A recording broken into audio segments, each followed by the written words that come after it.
You did not want to take that part at first because it was yet another blonde bimbo role. I thought it was, yes, I thought it was. And I had only played one other kind of dim blonde, and that was on a Love Boat episode with Steve Allen.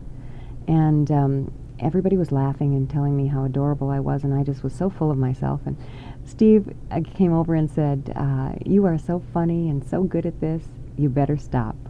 And I said, "Why?" And he said, "Because you'll never do anything else." And it was the best advice I ever got. Thank you, Steve Allen. And so right after that, about a year later, is when WKRP came along.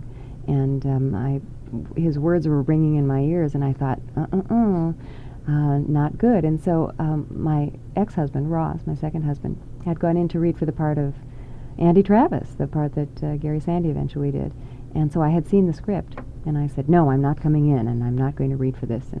And I kept on my soapbox for about 3 weeks until Hugh Wilson and Grant Tinker both said they'd come in on a Saturday if I would just come in. And so my agent said, "You better go in, because if you ever want to work for MTM again, this is a good political move. You don't have to do this, but at least go in and show them the respect that they deserve." And he was absolutely right, so I went in and voiced my objections, and Hugh said, "I really like that, so why don't you read it that way?"